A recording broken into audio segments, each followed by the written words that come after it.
and welcome to episode 51 of Random Encounter, the RPG fan podcast. I'm your host, Robert Simon, Pale Robbie on the boards. It's October 2nd, time to hate on Resident Evil 6. Rob hates everything. Yeah, Rob It's hates not. everything. It's not the second. yeah it is. No, it's the That's third. it's the third, dang. It's the third. Wow, you're off to a great start, Rob. Your fact-finding prowess is just killer here. Okay, but the podcast isn't going to come out for like 2 weeks, and then we're going to get another review on iTunes saying, like, I love your podcast, but I want it all the time. Well, that's Well, okay. That means we should record more. It's good to be loved. I think that we should try and do 2 in a row because we have more stuff to talk about whenever we can get Dave around. I'm okay with that. All right, so that Yeah.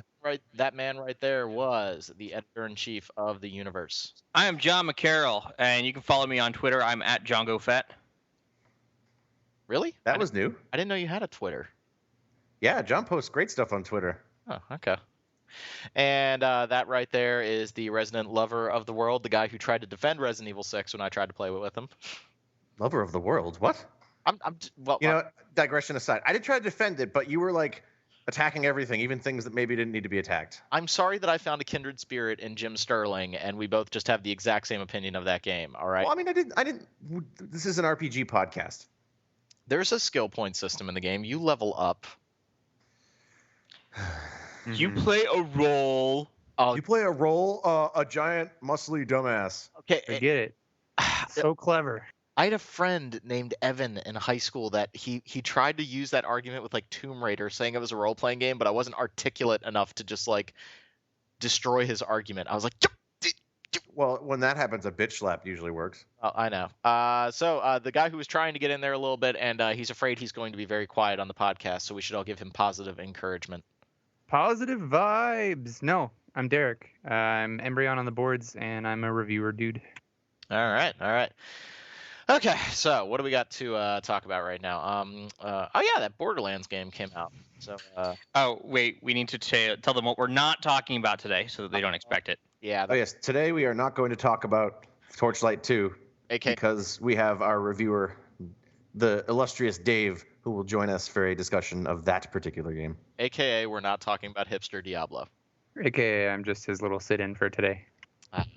But we will talk about it. But we just wanted to make sure that we got like enough playtime with it. It's kind of who would have thought? September, October, we're already in the busy part of the year when it comes to video games. So, funny enough, we didn't have a whole lot of time to play Torchlight 2. So we will talk about it. But right now, let's talk about another loot game. Herp-de derp-de derpity derp. Borderlands 2 came out.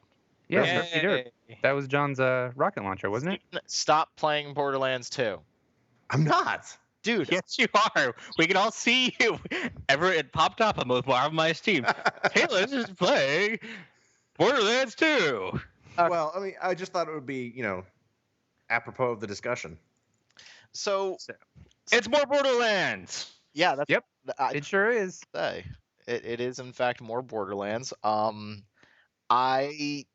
My thoughts on Borderlands 1 very well known. I thought it was okay. Didn't really like it that much. Borderlands 2 I think is a slightly better product. I mean they're doing some better things here and there. I think the gun selection is much better than the original Borderlands, but it's more Borderlands. So Yeah, I feel like it's a much more refined product. There's significant improvements to small things, but there are no leaps. It's not like, oh wow, we added this one super cool thing, now look what you can do. The only oh my god, this is great, is they added a mini map. I think that's a fair assessment. I think also, too, what you get here is that the first Borderlands, like you guys remember when they were developing it, like it was like a totally different game, like completely different art style. I guess the sense of humor wasn't really there. And, then they switched it up near the end. And so I think you get the benefit of them having had one consistent vision for it since they started. Oh, is that why we now have an antagonist? Yeah, for among other things. No. And a plot. The plot in the original Borderlands was there's a thing, go get it. Well, the thing wasn't anything. The end. But I'm still trying to get a thing, right? I mean that seems to be the basic plot of Borderlands. Yeah, 2, you're right? getting a thing for a person, though. Well, you spend most of No. the game. You spend most Actually, of the it game trying to wasn't a kill person. the person. What Well, it's a thing for a purpose. I guess. found It's the magic MacGuffin. what I found interesting about Borderlands 2, and it was something that I felt at the beginning of Borderlands 1, but then it kind of went away. But if you guys remember the opening cinematic for Borderlands 1, it was this level of humor, and it was kind of like trying to be referential and funny. But then the more I played Borderlands, the more like those were just like little bits and pieces. This game is kind of like Family Guy, the video game, in a lot of ways, with just like the references and the dry sense of humor. I mean, at one point there's a quest where like you have to go hunt down the Ninja Turtles, and I was like, all right, that's kind of cool. And there's a lot of really witty sarcasm with Claptrap just standing around going like, hey man, I'm totally not getting my butt kicked over here. Yeah, these bandits totally aren't shooting me. I'm definitely not dying. There's actually a quest with Claptrap where you have to throw him a birthday party, and the mission objectives are to go invite people, and everybody you invite says no very meanly. And then you go to the party, and the objective for the mission is for 2 minutes, you just have to stand there and watch him dance and eat pizza. And it's awkward and kind of hilarious. Like, Claptrap actually does have some really unique non-missions. Pretty much any time you have to go talk to Claptrap for a mission, you know that you're not going to do anything. It's like there are some legitimately funny moments in the game. We talked about this a little bit. I have a rocket launcher. That rocket launcher's name is Deep-a-Derp. And there's funny stuff, but the issue that I run into is that, yeah, the first game had lots of funny stuff like that. It seems to be wearing on me more. Like, it was initially funny for like the first 5 hours, and I was just kind of like, okay, I need more. Like, and I think that if I were going into Borderlands 2 without having played the original Borderlands, I would love it so much more. But it really, to me, it just feels like, okay, it's more Borderlands. And if you're a huge fan of Borderlands, you are going to love this game, and you already own it. Let's be honest here. Yeah. Well, I think the humor angle is really difficult. Most of the comedies that I love, like films that I really enjoy, are older comedies with shorter running times. So like the original Ghostbusters, I think, is only like 100-some minutes.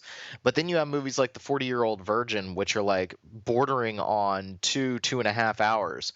And it's really hard to maintain that level of comedy for that amount of time. It's like if you ever try to watch one of the Jackass movies, you're kind of all laughed out and used to the jokes by about the midpoint. And I think with Borderlands 2, I'm feeling what John's feeling, like, yeah, you're doing a lot of referential humor, and you're making a lot of nods, and there's a lot of sarcasm, but it's kind of like watching a marathon of Family Guy. After a while, I just start getting really numb to it.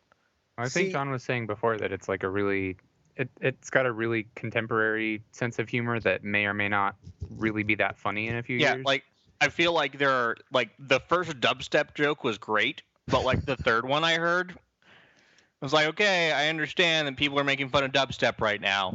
I feel like 5 years from now, people are going to be like, what the hell is this? They're not making fun of dubstep in the game, though. Like, tons of the soundtrack is dubstep. They really do have more dubstep in it. But, so a lot of the dialogue is making fun of dubstep. Okay. Well, yeah, you walk by Claptrap, and he's like, hey, check out my new dubstep song. And then you'll walk around town for 5 minutes, and you'll hear him going... They definitely made the world a little bit more interesting. I felt like Borderlands 1 was kind of like this generic, space western thing that maybe you see in something like Trigun, but it didn't have a purpose. And I think with this game, there's definitely a lot of there's more personality, which I really like. Yeah, I can't disagree there. I mean, the game's design as a whole is better. I think it's interesting that this is not the first time that kind of Diablo with guns has been tried. You think back to I remember the 3 E3s in a row that I saw Hellgate London. I was like, oh my god, this game is going to be amazing. Look, it's Diablo with guns. And then it came out. That's how we all felt. And then it came out, and I was like, oh my god, this is what I was waiting for. That was heartbreaking, because that game should have been amazing. Shoulda, woulda, coulda. Wait a minute, you don't like loot hacks? Yeah, that's true. You don't like loot hacks, John. But I don't know. There was something about Hellgate London that just made me go, oh my god. Well, I definitely like the world of Borderlands 2 more, but I'm still finding it. Well, let me back up a sec, because when the game first came out and downloaded on Steam, which, by the way, Steam's been doing a really good job of making sure that their games release at midnight. I really appreciate that they've gotten that under control right now instead of like the 3 in the morning release. And so it came out, and I had it already preloaded, and I started playing it. And Steven was like messaging me. He's like, "Dude, what do you think? What do you think?" And I was like, "It's more Borderlands, and I don't like it." And the reason I wasn't having fun was because it was the exact same problem I had with Borderlands 1. I tried to play Borderlands 1 primarily single player because I know you all may be shocked to hear this, but I don't have a lot of friends. So And we refuse to play with Rob. So Wow. so I wanted to play it by myself, but Borderlands 1 is not a very fun game. Are you all right, Steve? hey, Zach, can when you go through this, Zach, will you edit in some like sad violin noise? So I didn't really like playing Borderlands 1, but then Borderlands 2, I was running into the same problem, and then Steven was kind enough to let me play with him and another person, and I really started to enjoy it. And I was like, oh, okay, this is where the fun is. It's kind of like playing old school Gauntlet in the arcade. It's way more fun co-op. I feel like it's balanced more for co-op because like the enemies just, come out of the same 3 damn doors in every bandit village over and over again. You just got to shoot them in the face. So the There game are a lot more than 3. Oh, come on. It's like at least 10 doors. Okay, but the game lends itself to this organized chaos of multiplayer shooting. When you try to play a single player, it's just obnoxious, and the health management system is terrible, and you're constantly running out of ammo. It's just, and I have to disagree because once you get a little bit further in the game, like I don't die. I really don't. If I lose my shields, I explode. If I die, I explode. And then you get back up. Yeah, and if anybody is anywhere close to me, congratulations, I'm alive again. If not, I bust out my rocket launcher that does 6,000 damage with a single shot and fire it at someone. Well, John, you were telling me that I was trying to play the game wrong because we're both playing as Zero, the sniper class, and I'm actually trying to play a sniper, and you're just running around shooting things in the face with a shotgun. Yes, that's right. Zero, despite being a sniper, I have him built where he is very melee conscious and he does good damage with shotguns. You stealth and you shoot a badass in the face with the shotgun, and he is dead. I'm actually on Rob's side. For once. I know, it's crazy, right? But I've only played like I don't know, 6-7 hours of Borderlands 1, and then I rented Borderlands 2 and played that for a few hours. And I got to a point where I was just like hitting a wall because I didn't have anybody to play with offline. I couldn't get any friends to come over, and I only had it for a few days. But I just don't think it lends itself really well to being a single player game. But that's not really the point, One thing I find that interesting is I actually agree with you. Like between levels like 7 and 17, the game slogs if you're playing by yourself. Because I've played the majority of my time by myself. I've played with others as well. But once you hit like level 20, things start speeding up. I believe you. I just wish I could have gotten to that point. And I think we were saying before that it's the kind of game that not only is it better if you play with friends, but if you have a static group, it is so much better. Oh, you need a static group. That's the thing, because this is the worst kind of leveling structure that I talked about in one of my editorials, where in the original, and it's better in Borderlands 2, but in the original Borderlands, if you tried to take on a mission that was 2 to 3 levels higher than your current level, you literally could not accomplish it. You would shoot dudes in the face and do no damage. Now they've mitigated that a little bit with Borderlands 2, and that's the right way to handle it. But like when Steven and I started playing, I was a little bit ahead because he made a new character to join me, and so I was maybe like level 7 or 8. And Steven and his buddy kept dying over and over again because we were in my level areas fighting my level type enemies, and they really couldn't do a whole lot. Now they could do damage, but they couldn't take damage. So this is the type of game where if Steven's not online or John's not online, I don't play Borderlands 2 because I'm like, if I get ahead of you guys, then we're not going to have fun, and I don't like playing this game single player. So this is a game, if you got a group, this is the perfect dorm game. Remember how we talked about Dungeon Siege 3 and how that was a really good game if you could do couch co-op? Borderlands 2 is a blast if you got a couple of guys in the dorm and or like roommates, and you want to sit down and just play this game together and only play it together. Though playing split screen sucks. It does. Kimberly and I played some of the split screen. It was awful.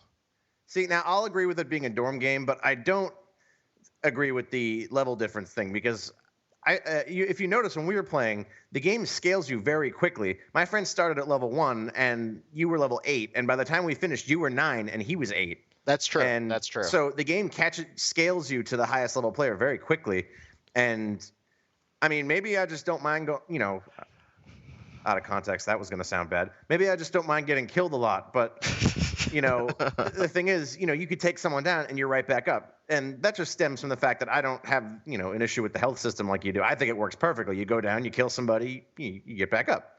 So to be fair, there is in multiplayer, because you have people who can revive you, that is a feature that you're missing in single player. There's no one that follows you around. There's no bots. There's nothing like that. Though there is stuff in multiplayer that bothers me, most specifically the loot system, because guess what? Loot's not instanced. Oh, yeah, that is. After playing Diablo 3 and Guild Wars 2, where there's instanced loot, and also this goes to the level scaling thing, after playing Guild Wars 2, which does a phenomenal job of scaling you to your level, so I can go back and play with you guys in lower level areas and still earn solid experience. These are two things that really push the loot and MMO forward. And now, granted, Borderlands 2 is coming out shortly after those games, so they don't have the luxury of this being like indoctrinated into our way of thought for how the game should play. But these two games are missing those critical, like the instance loot thing to me is beyond stupid. Like, how can you not have instance loot? See, I don't know. Maybe I'm just, I liked it in Diablo, but it's not an issue. I guess maybe it's not an issue for me because I don't ever play with random people online, but I mean, I never do. So, I mean, I'm with friends, so we're playing together. If something drops that one of us is going to use, we just, hey, man, you should take this. It looks good. It's good for you. Must be nice to have friends, Steven. But wouldn't it be, if you had instanced loot, that just means more loot.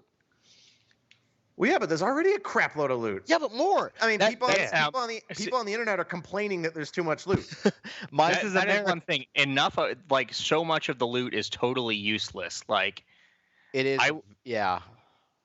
I didn't mean to cut you off, John, but there's a lot more downtime in the Borderlands franchise than I would like. Like if you compare to playing Diablo, and you're very quickly, smashing over a pot and picking up the gold or getting the loot really quickly. There's a lot of opening up toilets and lockers and just a lot of downtime in this game for not a whole lot.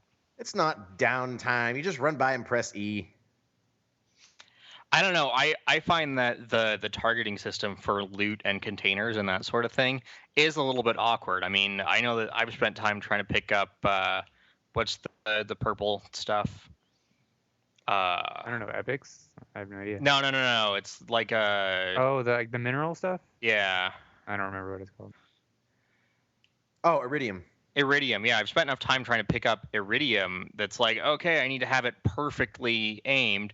And to be fair, you guys are playing it on PC and I'm playing it on 360, but... That was something I did notice in the first one when I played it on console, was that it was kind of a pain to pick stuff up. Yep, I had the same problem. I played it on PS3. I had Borderlands 1 for PC, and I played 2 on PS3, and I had a pain. It was a pain to pick stuff up. Even picking up and refilling your ammo was kind of annoying. Because I know you can hold the button down to get a whole bunch at once, but it still was if I wasn't aimed properly, sometimes I wouldn't pick it up.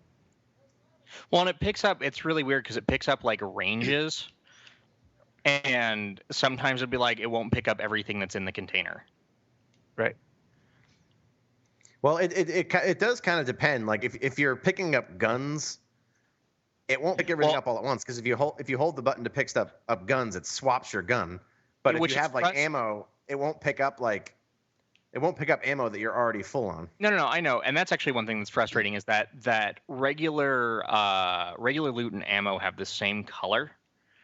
So I'll go and I'll accidentally hold the button down to pick up all the ammo, and whoops, I just swapped for a crappy gun. That's happened to me a few times. Now I have to spend some time in menus, which that's something that I could see. Is there really a better way to implement that though? I mean, other than I guess they could just make ammo a different color. Yeah, I think making ammo a different color would be. Sorry, go ahead, Derek. That's okay. I was just gonna say make. I was gonna say make containers that only have ammo, but of course those exist everywhere. So I don't know.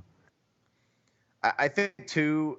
I mean, for me personally, I don't really care for the hold down E to switch guns feature, because if I'm ever gonna swap something that I have equipped, I'm gonna actually like pull it out, look at it in a menu, and compare it. It's not gonna be like, oh, that on the ground there is unequivocally better than something I'm holding. I just want to get it and dump the other thing. Exactly. Yeah. I don't think I've ever run into that, myself saying that. So for me, I prefer just an option to turn off the quick swap, because there have been times where once or twice, in all of my hours playing 1 and 2, I have lost a gun that I wanted because, my inventory is full. I'd swap, he'd throw the other one on the ground, and there I go throwing down a 4,000 damage shotgun that I could have given to somebody. I lost one down a cliff. I accidentally quick swapped after getting an item out of a chest, and I was right next to a cliff, and I was like, well, that sucks. It was a comical moment. I was like, oh, okay, yeah, that's kind of funny, but not entirely helpful. My gun is gone. My gun is gone. Yeah, Click. my gun is gone too. I don't know. I mean, I definitely like it, and I think I see the appeal more in Borderlands 2 after having played with you, Steven, like in an actual multiplayer game, and I think that's what this game does very, very well, and that's cool. There's room for games like that. I think really what we need to do is what I do with my friends that I play this with normally is we need to make characters that we only play when we're playing. Yeah, that would definitely help, because like if I tried to jump into your game now, I'm guessing you have like level 30 guys right now. I'm a level 23 merciful nurse, and I'm a level 24 murderous commando or something. It's funny because my friends, they're all playing like the other characters. So we have like a hidden assassin, we have a heavy gunner, we have like a god smasher, and then I'm either an angelic or a merciful nurse. I am looking forward to playing as the Necromancer when that comes out. That class sounds so cool. Yeah, I think that's the other thing that I really wanted them to do with Borderlands 2, and I think they improved on the first game a little bit. If you guys remember, I could not stand the skill trees in Borderlands 1. It was just minute damage increases or healing bonuses. It was watching statistics go up. And what I wanted more like developed skill system that fundamentally changed my character. I think they're doing that to an extent, but not perfect. Like you get certain things that will fundamentally change the way that your assassin cloaks and how much damage he does from that, or different permutations of what he can do, like the Diablo 3 rune system. That's great, but there's not quite enough of it. And I know that's me crying about a fix, but I would have liked to have seen a little bit more development in that area. See, I only argue with you with that because I don't think you've made it far enough to really see that, but they really have expanded that. I mean, like with my class, I think this was the example I brought up before, was that my class, I have phase lock. I can stun an enemy. That means, I got to go revive my friend. I'll phase lock him and then I'll run and revive him. But then I get it so my phase lock pulls enemies in and stuns them. Okay, I got that. And then I'm playing as a medic, so I have it set now. I can revive a friend with the phase lock. So I could be running around shooting a guy, run up to revive somebody, turn off to the left, and revive somebody instantly from far away, which is invaluable in like crazy fights. So, I mean, my brother's Siren, on the other hand, he's gone totally in like the damage and crazy stuff happening around it. And it's like he's a completely different character. Like, I mean, it's just utterly different. Like, I have all the healing moves. So a lot of what I end up doing in fights is like, I shoot people occasionally, but I also stand around my team and I pay attention and I heal them and that sort of thing. So I only hesitate. I only take issue with your claim on that just because, it really doesn't show up until later when you have enough points to get the skills that come up later on. Do you think that plays into John's point that the game is a little bit of a slog in certain places? Like I've hit like level 10, 11, and I'm doing a lot of the same thing over and over again. And I'm kind of like, yeah, I could be done with this game right now. I think, for me, again, because I've been playing with the same group, I don't really experience that. But there are times where, we've had 1 or 2 nights where we're playing where it's like, we've done so many side quests. All these other ones are below our level. All we can do is the main mission that, is a little too easy at this point, where it's not a slog and we're having fun still, but it's not nearly as exciting as it could be. So certainly there are moments where it's not like, the moment to moment is thrilling, but yeah, I think that's mitigated by your group. I don't mean to be down on this game. I think just the nature of my job and I look for more single player experiences, and I think Borderlands 2 is not as fun to play single player as some other loot hacks. Like I enjoyed Diablo 3 very much single player. I played that entire game single player, very little multiplayer actually, and I really enjoyed the rhythm of that game. I think Borderlands 2 is very much a multiplayer game, and they've advertised it as such. I mean, they're not lying when they talk about this being a multiplayer shooter. I mean, even the commercial has the 4 characters just gunning people down. Yeah. That's cool, but it's not really speaking to me in that great a way. But I would say if you're looking for a good game to play with your buddies, I mean, this is up there. That's fair. I think I'd agree with that. That's fair. And yeah, so when do we think we're going to see Borderlands 3? Probably not for a Tomorrow. while. Tomorrow. After they 2 make years, standard development cycle. Yeah, after they make Aliens Colonial Marines, because we all asked for that. And all their Borderlands DLC. Which I gotta say, I went back and I listened to the podcast and me complaining about the season pass, and I think I can nail. I go back to what I said during that, is that I don't really like the idea of a season pass because I don't know what kind of content they're going to offer. But at the same time, it's something that you have the ability to buy later. If they come out with 2 or 3 expansion packs they're really interested in, if they still offer you the ability to do it, then that's great.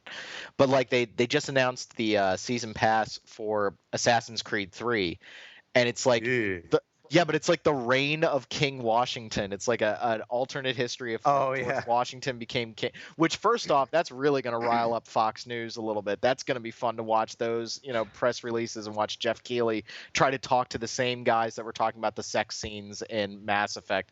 I think at one point they said that there was like full-on graphic sex in Mass Effect. I'm like, really? You like? Yeah, I remember there were crazy headlines about that. Yeah, like headlines like it's a lesbian blue alien sex simulator. I can't even say some of the headlines that they were saying. Like, I feel like we're being more family friendly right now than Fox News was being. And anything that melts your brain isn't family friendly. Well, true, but like that DLC really has me intrigued. But I still hesitate to buy a season pass because what happens if the next 2 pieces of DLC are not nearly as interesting? I think that actually was my point I was going to make about Borderlands. When you buy those passes, I think they're great because yes, you have the option of buying it. So someone like me, where I was happy with all the DLC from Borderlands 1, you're basically buying into, do I trust these developers to make content I'm going to want? And I do because, I enjoyed all of the previous content. So for me, it's a way to save $10. But for everybody else, they can say, okay, I'm not necessarily sure I'm on board with all this DLC just because it's Borderlands. I know I'll like it because it's Borderlands, so I'll pick it up. But you get somebody else, they say, oh, I'm only interested in 2 of these. They buy 2 of them, they spend $20. Yeah, and I think they'll support the game well. I really liked their turnaround schedule for Borderlands 1. I think compared to, like, not to rag on Bethesda, but I don't think Bethesda's doing a particularly good job. Why not? I mean, why not rag? Okay, but I don't think they're doing it well played, Derek. The community is supporting Skyrim, and there's something to be said for that. Releasing the mod tools and letting people tool around with Skyrim has been a lot of fun. Yes, but it's called the year 2000 for PC games. But just a big mod released for Morrowind that really updates the game graphically, which awesome. I just installed. Should I pick that game up for $10 now? Yeah, you can probably get it for less though. It goes on Steam sale. Haven't you played enough Skyrim? It's on Steam sale right now, and everybody says Morrowind is the one to play, but I'm so snake bit by that series that I just don't want to play it anymore. Morrowind is the only game in that series that has a personality. But is the gameplay good? It's in the same way that every old RPG is. It's the first one that's like really not the first. You can break it really easily. Yeah, and that's fun. Okay. Didn't you like make a potion that let you fly like Superman, John? My dad did. My dad spent like literally thousands of hours playing Morrowind. Morrowind was his reality. Yeah, well, now World of Warcraft is his reality, but okay. I was a pretty big fan of making potions that gave me like 10,000 acrobatics, so I could jump around with a spear and name my guy Kane. Oh, I remember you telling us that. It was fantastic. All right, so Borderlands 2, definitely a good game. I'm interested to talk more when there's more DLC. And Steven, I want to play with you some more. You know. Yes, Yeah. that sounded as weird as it did Yes, to me. it really did. But I just don't want to play that game. But if I see that Steven's playing it, then I want to join him. But if it's my if it's time for me to decide what game I'm going to play and I'm by myself and nobody else is online, I'm not going to pick up Borderlands 2. I found it way too frustrating and way too boring. But the chaos that can ensue from like 4 people shooting each other and all the enemies, that can be a lot of fun. Oh, would you stop, Joker? God. I have enough of my students doing that all the time, although now they're imitating the Bane voice so much I cannot stand it. But brother, his voice is truly his. Oh, I didn't have anything to say. Was it this podcast or the last one where I talked about how I really want somebody to do an animated GIF of the professor from Dark Knight Rises when he goes in to like make the nuclear device, and I just want to see a bar fill above his head. It's just nuclear bomb activated. Because apparently you can make a nuclear bomb in about 30 seconds flat in the middle of Heinz Field. That's a little awkward. Yeah, no problem. Okay, what else do we have to talk about? I'm done talking about Borderlands. Let's do Raw, and then we'll do Resident Evil 6? No. Oh. Nope. Oh. So yeah, I've been playing Realms of Ancient Wars, which I have only recently learned is the correct title. I kept calling it Realms of Ancient War. We're professional around here. That's right. So damn. Okay, I'm gonna start off with saying some good things. Just give us the raw truth. Oh, that's fresh. I don't get Okay, so it's got some action RPG story that is blah blah blah.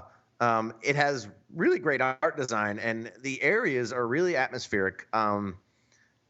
In all honesty, playing the first level, I actually liked the game a lot more than I did the more I played it, because the first level literally made me feel like I was playing the Haunted Mansion, the Disney ride, which is the best ride of all time. But so, you know, it's got great art design, and it seems to me like there was a lot of, whoever was making this game definitely, was into it. It's more polished than, for example, the worst action RPG ever made, Dungeons & Dragons Daggerdale, which was just busted. But that's kind of where it ends. Like, it doesn't have anything to it that's sort of unique. The core combat is just really clunky. I obviously, I've mostly been playing the wizard character, and all of his attacks are tied to mana. So if you run out of mana, you can't attack. And the cooldown time on them, I mean, as you level up, you can mitigate this somewhat, but it just feels really clunky because I don't have I don't have any magic left. I'm just going to punch somebody in the face. So if I run out of MP, I literally just have to stand there until I, get MP back. So I haven't really touched the other classes much. So I don't know if it's the same for them, but at least in this case, it just seems like a huge sort of derp-a-derp. But yeah, other than that, it runs reasonably well. It's not like mega glitchy, but it's an action RPG with loot. So on the scale of Daggerdale on the bad column and then that other game on the good column, where does it that other game on the good column? Where does it end up in terms of action RPG, Stephen? Well, the fact that it's not utterly broken puts it very far above Daggerdale. Okay. It seems like there were human beings involved with this game that put effort into it. You could use my tried and true description of games, my hard-hitting journalism. When asked for my opinion and I don't know what to say, it's a game. Yes, it's a game. It's a game. That's a good way to put it. It's not horrible. It's just it's so generic, and there are just some baffling design decisions. I mean, I honestly think I might be playing the game wrong, because for my wizard character to not be able to hit things, I already die really fast. It's just that sort of thing. But beyond that, I mean, literally, it's functional. You have, quick buttons to use potions. You get skill points. You get loot. It's just there's nothing in it that makes me go, wow, that's kind of unique, or oh, that's kind of cool. It's Baldur's Gate Dark Alliance a generation later. I feel Go ahead, John. No. Like, I don't know. Baldur's Gate Dark Alliance was good. It had good things going for it. Okay, yeah. Bad example. Like, maybe it sounds like Fallout Brotherhood of Steel. There you go. That's a better example. It's not quite as bad as that was. Like that's what I basically am trying to say is if you are the kind of guy who, or girl who's just like, holy crap, I love to kill stuff and get loot. I don't care what game it is, even though Torchlight 2, Borderlands 2, and Diablo 3 are all out right now, then go for it. But it just kind of makes remarkable in any way. Yeah, I play it and I feel nothing. I feel nothing. I feel nothing. I feel nothing, brother. Oh God. When you finish your dinner, I give you permission to pie. You haven't heard that? Come on. No, I hadn't. Then again, I didn't hear the whole Fus Ro Da meme until like 8 months later. I was like, really? So somebody Live wrote in Bizarro World. I know. Somebody wrote regarding the chant, the Rise chant, that whatever.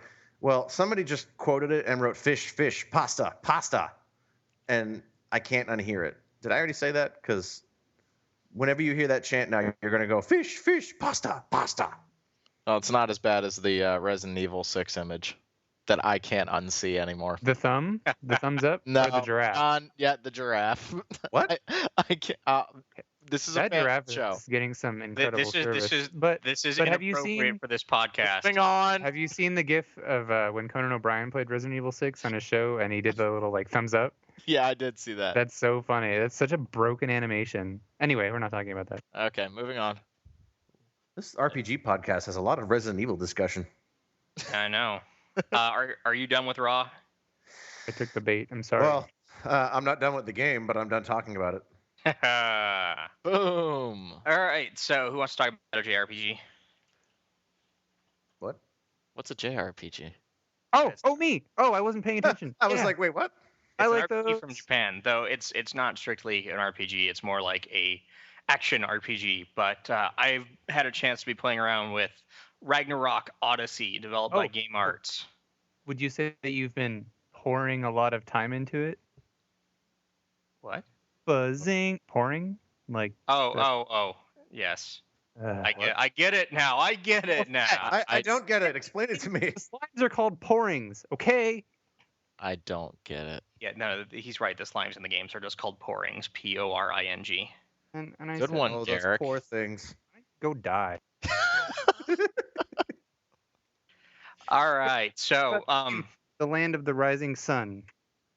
So if you've played games like Phantasy Star Portable and Monster Hunter is probably the big one, you kind of know what the deal is. You're going through dungeons and you're killing guys and you're picking up stuff and you're taking it back to town and you're like, oh, what awesome stuff can I make out of this stuff that I got off monsters? And that's it. That's like the focus of these games, and they're incredibly popular in Japan, especially for ad hoc play. One of the reasons why the PSP is still hugely popular in Japan is because of Monster Hunter 3.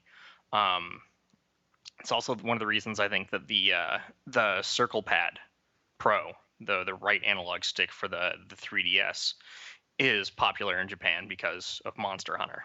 So it's very, very en vogue right now for Japanese developers to make Monster Hunter style games, and this is Game Arts one. It's coming out later this month from Xseed. And I actually snagged the Hong Kong version of the game, which has the English text. And from sorry, You just can't access the DLC, right? yeah, you can't do the DLC because the DLC is linked to the Hong Kong store, and unfortunately, the Vita doesn't allow you to swap accounts. Yeah. So I can't do it like my PS3 where it's like, oh, there's an awesome demo on the Japanese store, let's go get it. Which is unfortunate, but I still am able to play the full game. It's according to Xseed, it's like 90% of their script, so there's still stuff that's going to be better in the US version. Plus, it's obscenely expensive, so you probably don't want to import it. You can wait 2 or 3 weeks. Yeah, But, we're like 2 weeks out at this point. Yeah. So. I've had it for a couple of months now, so it's not like 2 weeks, but I want it now. no, you don't. You Okay. want Dishonored and XCOM. That's true. Pay more money. I do want Give both more of those. money. Oh, I thought you So- said and more money. I was like, yeah, I want more money too. Yeah, more Sign me up. money. More money. So More money, more problems. essentially, as opposed to going into minute detail and saying, oh, this is how it's like Monster Hunter, this is how it's like Monster Hunter, this is how it's not like Monster Hunter, I'm just going to touch on like the main things that are different is combat. combat is really, really, really fast and furious, as opposed to Monster Hunter, which is very slow paced and tactical. It's like, you want to kill those guys, let's go kill those guys, and you slash and slash and slash. Combat is also aerial focused. You can combo enemies up into the air and smack them around, and you can dash in the air. And all of this is capped by an energy meter. You can only do so much wacky air stuff, but it's very fun. But it also gets a little bit tedious, which pretty much if you've played even a an American style loot game like Diablo or Borderlands, or if you've played Monster Hunter or Phantasy Star, you kind of know what you're getting into. It's not like you're playing this because it has this amazing story. No, the story is, okay, there's some guys. You need to go kill them. You need to slash those guys. Yes. And get their stuff. Well, the game is more lighthearted. Like Monster Hunter is very, very serious, and it makes fun of itself, which is actually very nice to see, especially considering that, you get you get a guy who's like, oh, there are a bunch of birds out there. I need a quill. Why don't you go and get me some feathers? And it's very clearly, the game knows that you're going and you're killing random monsters for random stuff, and it kind of pokes fun at itself. Well, that's good. At least it's, it has a good sense of humor. Yeah, and everything is very customizable. I mean, there's different class types, different weapons, all that kind of stuff, and you can actually swap classes at will if you decide. And the equipment that you put on is actually seen in real time. Yes. The way it works is pretty much the only equipment that you're putting on is your weapon. The way that it works is there's different sets of clothing that change how you look. Now, there are ones that change your class, and then there are ones that are purely aesthetic. But you can equip cards onto those, and you get cards by killing monsters. And these cards do different things, like power up and that sort of thing. So, are there any trap cards? You just said I laid a trap card. Actually, Borderlands 2 has a reference to that. Yes, and it actually is getting kind of annoying at this point because Zero says it like every fourth time he stealths. But Zero also speaks in haikus, which is really awesome. But I lost my train of thought. So you can equip those, and actually they're unique to each set. So you can equip all these cards on this one suit because this is the gear that you wear when you're playing as a warrior, and this is a gear when you're playing as a thief, which is nice because you can have your setup all ready to go when you just want to play. And then the weapons are weapons. I mean, yes, they look different, and the weapons are actually unique. You can level them up if you get the right kind of stuff. The one thing that I really, really, really don't like about the game is it's not clear what is really needed in regards to loot. Like, you'll find yourself low on cash and you're like, well, what should I sell?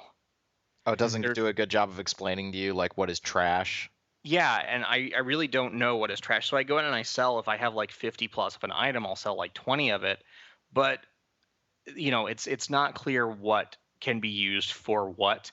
There are icons that are different for each, but the game never explains really what they are.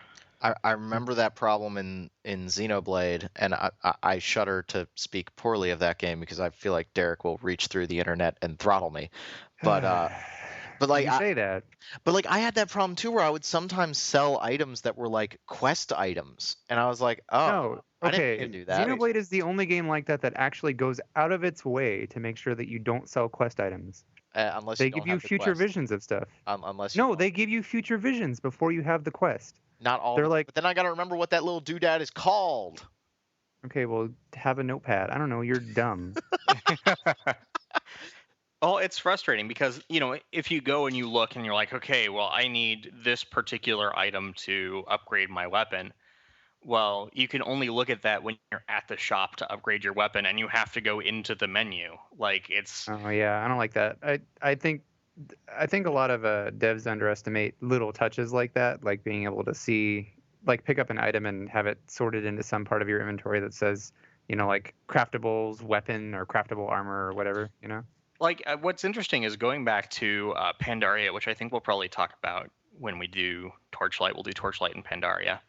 A lot of the things from other games, like Guild Wars' sell junk button, which I went and I found a mod to give me the sell junk button. But like stuff like that should be built in now. And it's frustrating when it's not. And I feel like there are ways to make these loot hunt interfaces better, and they don't. I'm kind of surprised that they haven't done that with WoW. I mean, didn't WoW get a major UI overhaul, and they haven't done that yet?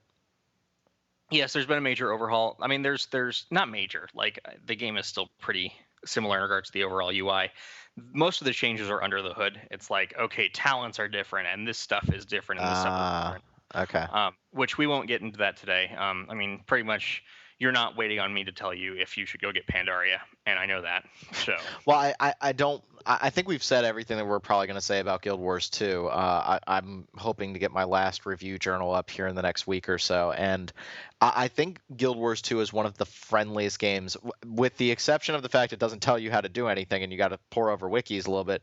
But it is once you figure out how to play the game, there isn't a lot of like.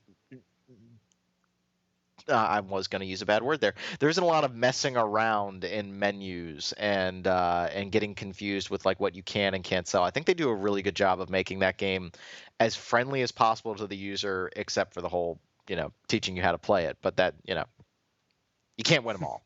Yeah, I hear you. And did you guys have any questions about Ragnarok Odyssey? Yeah. So does it use the exact same script as the Exceed one? Do you know? Yes, so actually I went and I talked to Exceed because I didn't want to, actually before I bought it, because I didn't want to be like, oh yeah, I'm going to buy this and work on it for preview stuff and have it be completely off base. So it uses, they say it's about 90% of their script. So there's been like changes to improve things. The script actually, I haven't run into any errors. It reads pretty clean and it's got lots of funny stuff. So that's pretty trademark of Exceed. They're really good with their translations. Yeah, so even in like this 90% phase where not everything is totally smoothed over, it still reads very well. That's good. What's the tone of the script like? Is it pretty funny? Yeah, it's very lighthearted. It's not serious like Monster Hunter. It's very referential of the genre, and it's you're not going into a game like this because you're like, oh man, I wish this game has a great story, because it's a loot hunt. Well, I mean, you look at the box and you see somebody wearing a slime hat, so I think you should know. Yeah. But it sounds like a nice change to a good alternative to Monster Hunter, especially since here in the U.S. we don't have we do have Monster Hunter Ultimate coming out, but that's really good to have in the meantime. And the Vita is experiencing a serious dearth of games, so. Yeah, well, it looks like I'm excited because I love my Vita. I think it's a great handheld. It looks like the holiday season is actually going to have lots of great games for it. Yeah, we have just this week we have New Little King Story, which I am playing for review. You get a Silent Hill loot hack. Okay. Yeah, I just downloaded the demo for that. I'm interested to play it. I mean, it may very well be an RPG. Yeah, I remember actually I had a question about Ragnarok Odyssey, also about. Well, too bad you don't get to ask it. Go. Well, I remember when I liked it at E3, and I remember they said the focus was on like these jump combos. Like when I first played it, it was like, oh, you jump, you hit the guy 3 times, and you fall down. Is there any sort of expansion of does your combo get longer, or can you like juggle them, or is it always just knock them in the air, hit them a few times, and then do it again? It's knock them in the air, but you can dash around in the air. Like it's more useful for movement than it is for combat. You do a little bit more damage if you knock an enemy into the air and you're not being attacked. So it's great to like isolate an enemy, but it's not a main focus of the game. It's not like, oh man, it's not Ion. It's not you're gonna spend all this time in the air because you have wings and you're awesome. So would it be pretty far off base to say that it's kind of a mix of like Monster Hunter and Phantasy Star Online? Yeah, not at all. Okay, yeah, then I want it. Looks good. And when does that come out, like officially in the U.S.? Actually, I don't believe that Exceed has set a solid date on it. They've just been saying October. Most retailers are saying October 16th. I wouldn't be surprised to see it slip maybe a week, but it's definitely coming out in October. And is it all digital, or is there also a box copy? There's a regular and a collector's edition too. Yes, Sweet. The Mercenary edition is the collector's edition. I need to get a Vita. What does it have, like art cards and a soundtrack or something? I think so. I still don't have a reason to buy a Vita. I'm really hoping that they start getting some support. I really like the device. I actually got to tool around with one at a GameStop. I really like it. There's nothing for me to play on it. It's great hardware, though. Actually, let's go into news. Lots of stuff is now compatible with the Vita. What? Yeah, there's lots of good stuff coming. I was gonna say between like Persona 4 Golden and Virtue's Last Reward, but that's gonna be on 3DS also. And I really hope we get Ys Celceta because that looks so good. But go on. So, I'm sure XE will release that here. yes, lots and lots of stuff is now compatible with Vita. A crap load of PS1 games, including Chrono Cross, which I was waiting for, are now compatible with the Vita. As well, demos have been released for Virtue's Last Reward, which is the 999 sequel, and Silent Hill, which may or may not be an RPG because I'm downloading the demo right now. Please let me know how that is. It sucks. I just told you. Really? Yeah, I played it at E3. It's super duper Gauntlet generic. Okay, some people were really up on it. Okay, Maybe that's I walked into a room and there was a nurse with a crowbar and she did 1 damage to me over and over. She couldn't kill me.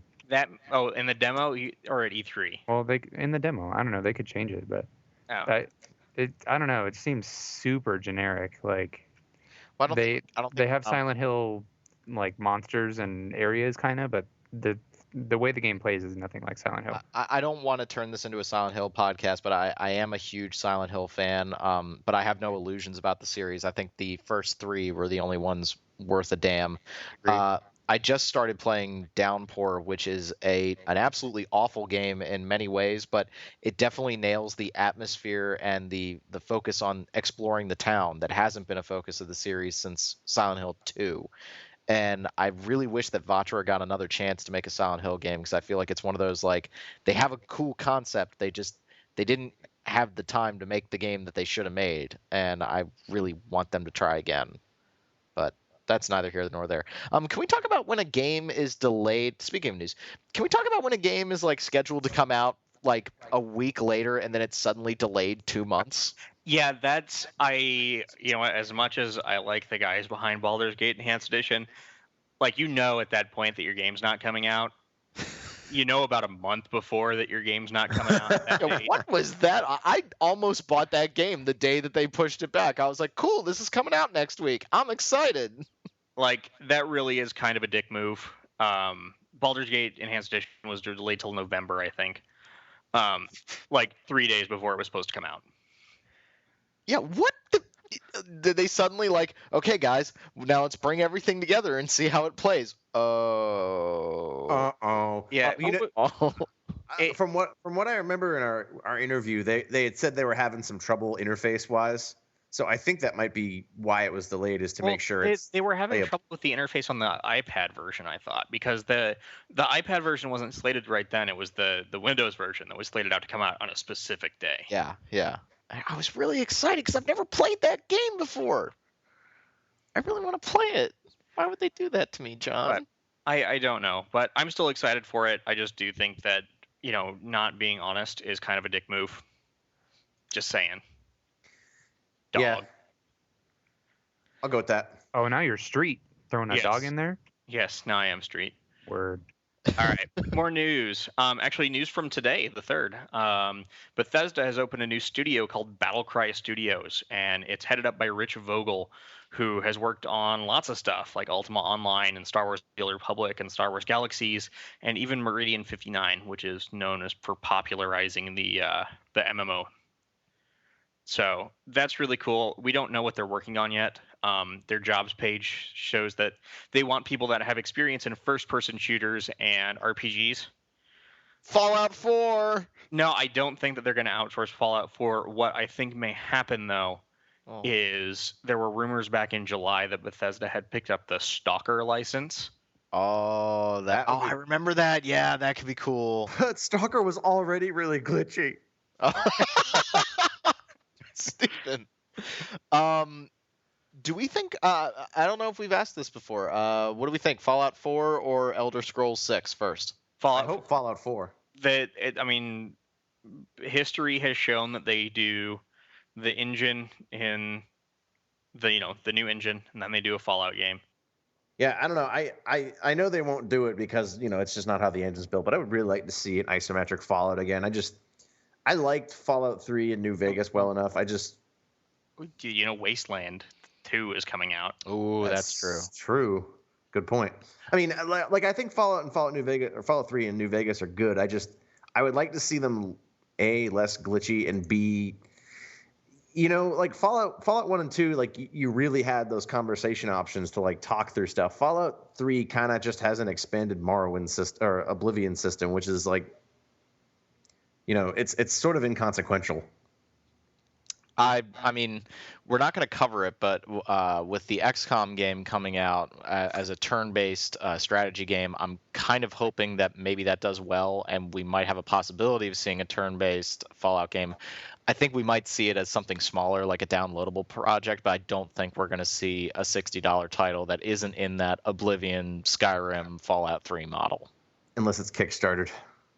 Do it. And I don't see Bethesda doing that. Bethesda's kind of stepping up and becoming like a big style publisher. Like, yeah, definitely. You saw that with Skyrim, with like how streamlined it was. You know, like not that it was dumbed down, but it was definitely, you know, they're getting further and further away from their tons of little numbers and dials and knobs PC origins. So, yeah, I mean, Bethesda's got another new studio, so that gives them a bunch. Yay. Who's on? Rainbow Moon coming to Vita. Pretty good game. I think that is like perfectly suited for the Vita too. Like that's the kind of game that I would rather play on, like, you know, just because there's no plot. Oh, okay, there's a plot. Sorry, there's no plot that matters, and it's just grindy. I could see that being really, really great on Vita. Yeah, I mean, it's the kind of game that you know, you may want to play for shorter bursts just because it's so grindy. Like here and there on the bus or whatever, you can get in a what am I looking for? A match, a game. Go through a map where you can you know, get some experience and then maybe get closer to that next job level so that when you get home you can actually, is it going to have crossplay? Because that would be cool if it did. That would be very cool. Save data back and forth. I really like that idea. I think it's kind of clumsily implemented right now in the games that support it. The best I've seen so far was Sound Shapes, because you have to, in the menu, there's just a thing where it says like sync cloud save, even though that was kind of broken for a while. But I hope games do that. Transferring in Metal Gear is kind of like that.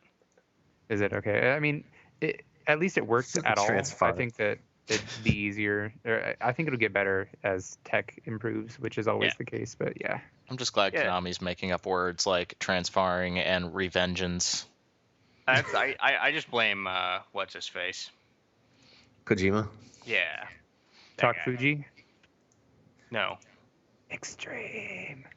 Anyway, more news. So, speaking of more game companies that exist, we now have Gung Ho Online Entertainment America, and its president is Jun Iwasaki, who is president of Xseed. And these guys are publishing Dokuro and Picotto Knights for the Vita, as well as they're doing a whole bunch of mobile titles.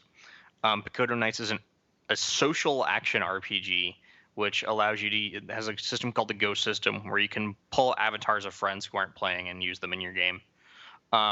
It seems like they're just doing digital games, so it'll be really interesting to see kind of how that works with the Vita. But I hear lots of people on my feed who are in Japan like Picotto Knights, so it'll be interesting to see when that comes out next year. And Dokuro, which is a puzzle platformer, not an RPG at all, but that's going to be out this month. The game looks pretty cool, for what it's worth. Yeah. More news. Final Fantasy III is out for PSP. And guess who bought it? Because he's a complete sucker. That would be Derek. Rob. That would be Oh, Derek. shut up. Did they redo... Is this the same Final Fantasy III that they released on DS? Yeah, but Yes. they actually... They did the one thing that I wanted them to do with any new release of that game, which is give an auto battle feature that speeds up the game. Oh, that needs to be standard. You're right. Yeah, well, because... I don't think it's a bad function to have in general. But the one reason why I could not slog through more than like 8 hours of Final Fantasy III is just because the battles are so slow. So now you can do an auto battle and it'll double the speed of the battle, and you can also have it remember. So if you want your character, one person to cure every turn, one person to attack every turn, that'd be the kind of thing that you could just sort of half pay attention to and grind for a while if you need to. But yeah, they did that. They added widescreen support, of course, and they added a new chiptune soundtrack that you can toggle off and on. So that's kind of cool. It's $20, which I think is still a little bit much for a game that we've already played several times, but Well, Square Enix It's too bad. It's too bad they didn't add a feature that made it a game called Bravely Default, because that would be a really great feature. Oh God, that would be so much better. Yeah, I want Bravely Default so bad. More news. Square Enix does a really good job of overpricing all of their games right now. So It's $20. That's not bad, even if it is a port. It's okay. It's less than Final Fantasy Dimensions, and this game is way better. More news. Oh, is it? More news. I said more news. I'm Okay. listening. What's news? Legend of Heroes: Trails in the Sky is coming out for PlayStation 3 in Japan, which Okay. it will be very interesting to see if that carries over to the US. It's one of the HD versions where pretty much they just upscale the PSP game to the PS3. Care, I'll buy it twice. This was my game of the year last year. Bah. I love this guy. But yeah, so no news out of Xseed if we're gonna get it in the US, but I hope that we get it on Steam too. Yes, I'd take either one. Ace Attorney 5 is a thing. Did we talk about that last time? I don't know, but I don't object to that. It's a thing, and it's coming out in English. Yay! Did they say anything about the Miles Edgeworth games? Because I really liked the first one of those. I don't think that we're going to see Gyakuten Kenji 2. No, I don't think so. There was a statement that some PR guy I think issued that said good sales of Ace Attorney 5 could not hurt the possibility of a localization for Edgeworth 2, but he wasn't confirming anything. So Boy, I don't- Capcom are just my favorite people these days. Especially was- it's an original DS game, so I really doubt that we're going to see it. yeah, What's I the mean, difference between the Phoenix Wright games and the Miles Edgeworth games? Because I missed the boat on all of them. So Oh, wait, I want to do this because I've actually played these games recently and I get to talk about Japanese stuff. Yeah. okay, Okay. So the Ace Attorney games are very much like the. Wow, I just realized I was going to describe both games the exact same way. John, help me out.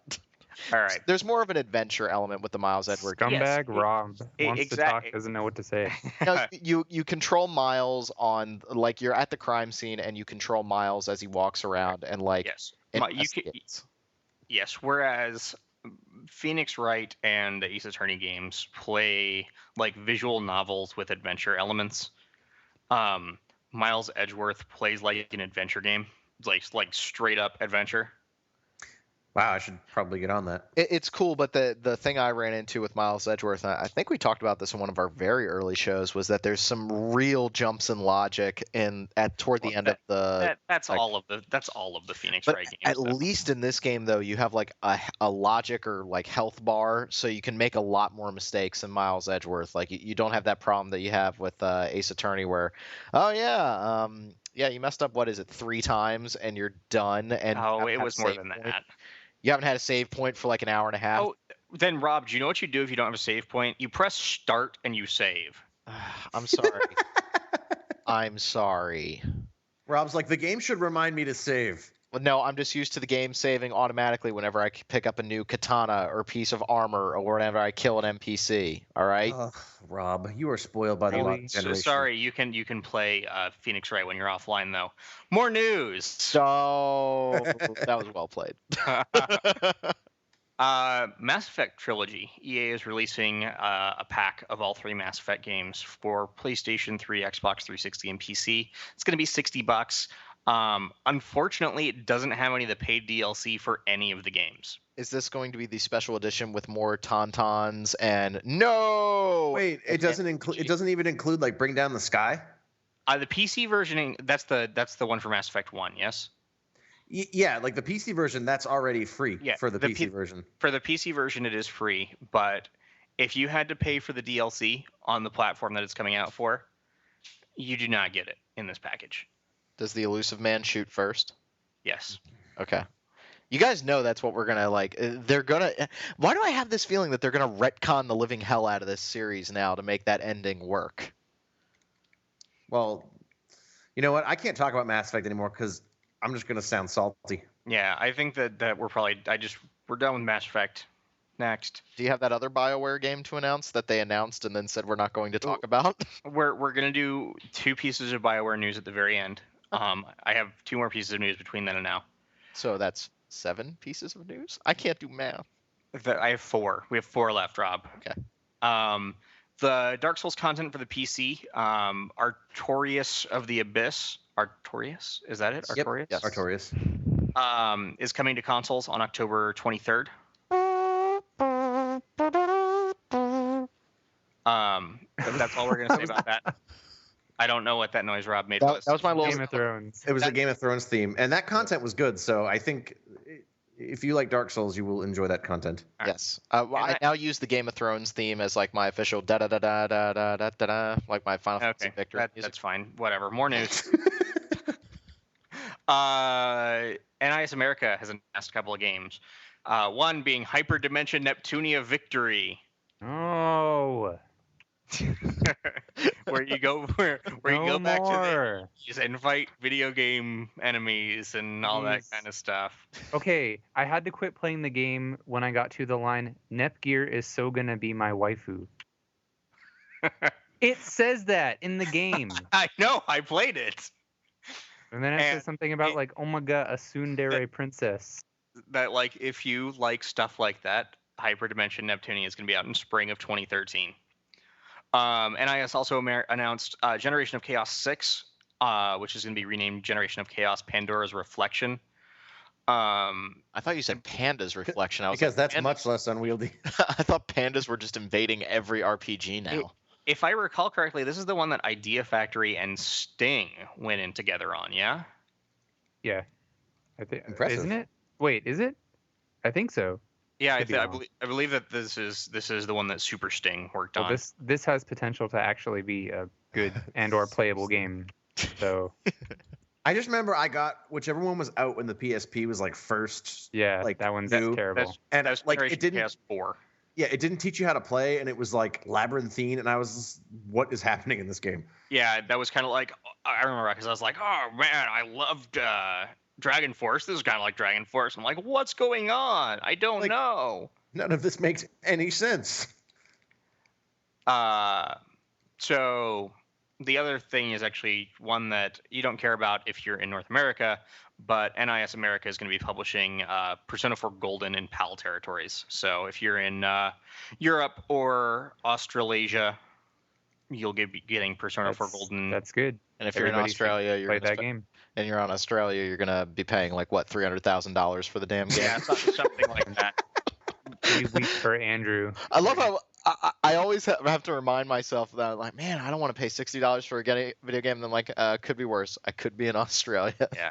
So if you're in Australia, if you want it now, you can just call your friends in America and be like, can you send this to me? Because you'll probably save yourself like $1 million. I need a Vita. The only one who can afford it is Mitt Romney. Okay, so our last two pieces of news are kind of tied together. No one expects it. We're gonna do the game first. BioWare announces Dragon Quest 3 or Dragon Quest.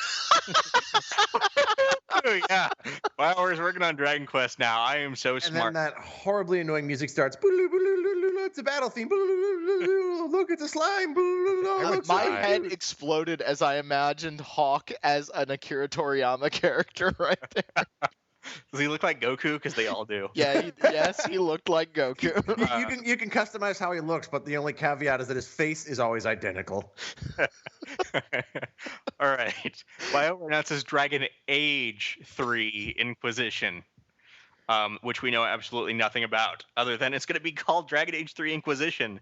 They're It's a not game This talking about was such a bizarre announcement because like apparently they've been circulating like a what do you call those things? I'm completely blanking. A survey.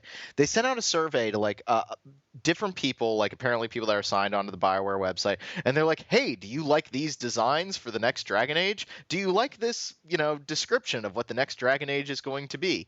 And so then they were forced. And I did. It was like someone held a gun to their head and they were forced to admit, yes, we're working on Dragon Age 3. Here's the title. It might be on the Frostbite engine and we're out. And they just dropped the mic like Chris Rock. It is on the Frostbite engine. Oh, That is was it? confirmed. Okay. I'm very interested to see what they do with that.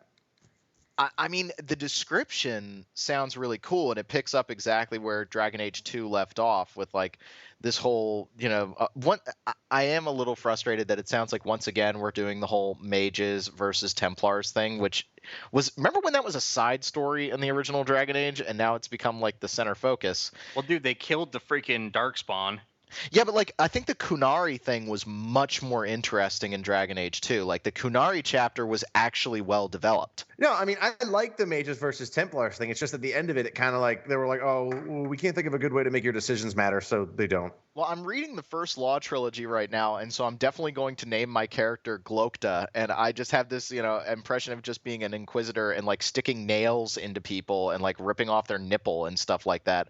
So I'm interested to see where they go. I don't think I think I said this before after Dragon Age 2. I think we're going to see a compromise. I don't think we're going to see it go completely one direction or the other. I think it's going to be more open than Dragon Age than Dragon Age 2, but it's not going to be as expansive as Dragon Age 1. I think BioWare is going to try to find a middle ground with this game.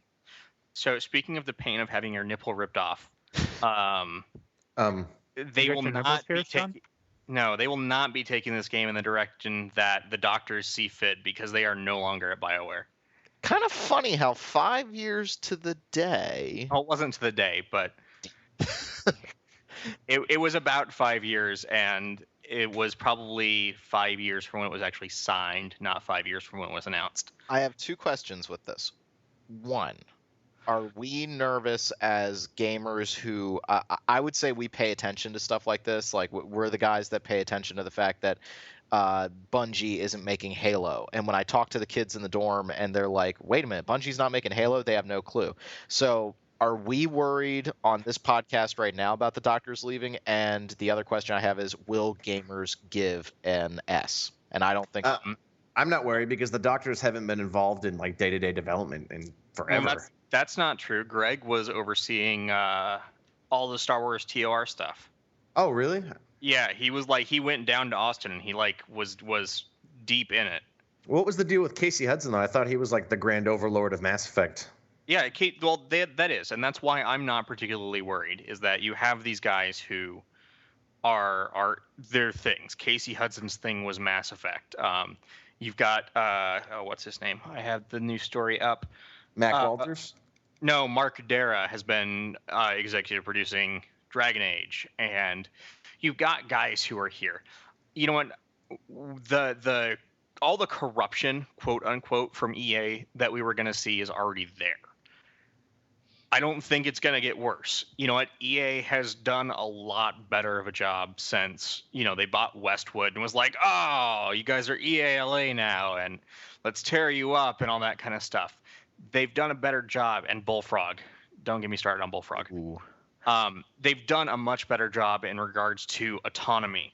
And actually, I believe that they I heard this as rumor. I don't know if it's truth that they're unmarking all the other studios. That BioWare Edmonton is going to be the only BioWare. Huh. I'm not that worried. I think it's kind of a downer when two guys who were so influential in the games industry decide to leave. We're recording this podcast on the same day that Cliff Bleszinski just a few hours ago announced that he was leaving Epic Games. So I miss his Unreal Tournament maps. On the one hand, I like to see guys who go off and do their own thing. I can't wait to see what Mikami does now. Capcom. I think it is hilarious though what the doctors are going to go do. Yeah, freaking Greg is just going to go off and do a live stream of him drinking beer. That is the greatest career of all time. He's like, yeah, I just want to drink beer and write about it, and then just going to walk the earth. He's like, people are like, what do you want to do now that you're retired? I want to do what every man on earth has ever dreamt of doing. He's like, I'm going to drink a whole bunch of different types of beer, and I'm going to talk about it. I'm not worried about this. I think it's a bummer, but BioWare has kind of been running itself for a while. I guess we're not going to see a Jade Empire 2, which that kind of sucks. But you never know. Like, even though these are not the only long-standing BioWare guys that were there. There are lots of people who worked on their old games that are still there, and will continue to be there. And I also, I may be down on Mass Effect 3 because of where the story went, but the fact of the matter is I haven't played a BioWare game recently that's been bad. Like Dragon Age 2, I like Dragon Age 2 better than the first one. It was, it was clunky in spots, but I enjoyed it. I finished it. And, I don't really worry that they're going to make, at the very least, an engaging game. Yeah. And I don't think gamers are going to care. I really don't. When it comes down to it, you're right, because BioWare sales, as much as we think that we are, and we are a little bit of a primary demographic, their games sell millions of copies now. Yeah, people are buying RPGs like Mass Effect and Dragon Age that weren't buying them before. I mean, when Mass Effect 3 came out last year, most of the kids at the school were playing it. And I was really shocked by that because it was such a, Call of Duty, Halo heavy, Grand Theft Auto area. And so, yeah, I think they've done a lot of good for the industry, but I don't think gamers, I think that the hardcore stay in touch with this kind of stuff, like who's making this. Did David Jaffe work on the original God of War, but he only worked on the story for God of War 2, so he had no involvement in the next two games? I think we care about that, but most people really don't. They just want a game. Oh, I agree completely. I worked at GameStop in college, and it was very clear that the average person who is buying a video game doesn't care who made it. Yeah, exactly. Everybody wants to play a good game. The only time that gets attention is with Call of Duty because of the two studios and the big lawsuit. Yeah. So is that it for news, John? That is it. Let me see if I can dredge up anything else. Project Eternity is making $1 zillion. Yes. Oh yeah, is that that's the Obsidian thing? Yes. Yep. Which there's like no work done on it whatsoever. So yeah, there's concept art and a lot of promises. If anybody from Obsidian is listening, I want you guys to do well. But you didn't donate to the Kickstarter. Again, I'm very hesitant to donate to Kickstarter. I hope you guys have realized this about me. I'm very cheap. I have no friends, and I don't like to give away money. Well, what's funny is it's probably going to be more expensive for you to buy the game. I mean, I got in early on the Kickstarter, and I'm getting the game for $20. Yeah, I did too. That was why I contributed. I was like, well, they're going to get this either way. I might as well get a cheap copy of it. Is it still going on or no? It's $25. I bet a retail copy will be $30 to $40. But is the Kickstarter still going on? Yeah, for another, I think, week and a half. Okay. They've already made they just hit, I think, 2.5 million. I love the concept art that they showed for the new Shadowrun. Please let that be good. Wait, what? They showed. Who's making Shadowrun? Harebrained Studios, is it? What? There was a Kickstarter, dude. How did I miss that? It's gonna be like it's gonna be like the Shadowrun show, dude. We talked about it a while back. Harebrained Schemes is working on Shadowrun Returns. Man, you gotta focus, Steven. I'm starting to worry that people might be influencing you in negative ways. Just saying, it sounds like you're not focused on your work anymore. Look, if you get my drift. Stop. All right, that's enough of embarrassing Steven today.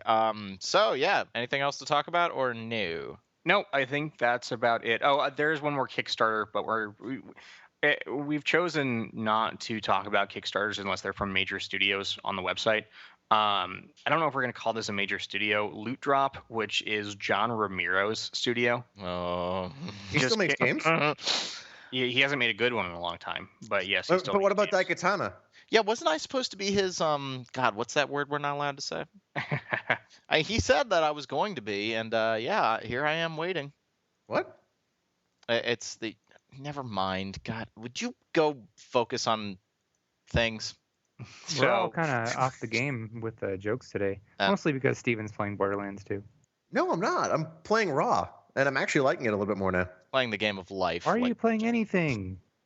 Well, I don't understand the reference in Rob's joke. Yeah. Okay. All right. We're done. Is that enough awkwardness for today? We're done. I gotta cook dinner. Okay. So thank you everybody for listening to the show. As always, please subscribe to us on iTunes and through the RSS feed. We love to see reviews. We got our first 4-star review, guys. Yeah, actually, and we still love you. We've had a 4-star review for a while, Rob. Wait, we did? Yeah, it was one of our first ones. Oh, well, now I got 2 people I need to kill. Yeah, it was some comment like, "Oh, the podcast is great. The host is just really angry." I know. Well, he's got a lot to be angry about. I would love to do another listener feedback podcast. I really like it when you guys ask us questions, and I'm tired of checking the podcast email and seeing ads for lighting units and Chinese. Dude, we need to go to Brain Conference. Like I'm I got that prepared one. for this. So yeah, definitely send us email at podcast@rpgfan.com. I would love to answer some questions. I'm not that hate-filled of a And person. you know what? I'm going to make a promise right now. You're going to get an episode 2 weeks in a row because we're going to go talk about Pandaria and Torchlight probably this weekend. Really? Yeah. Why?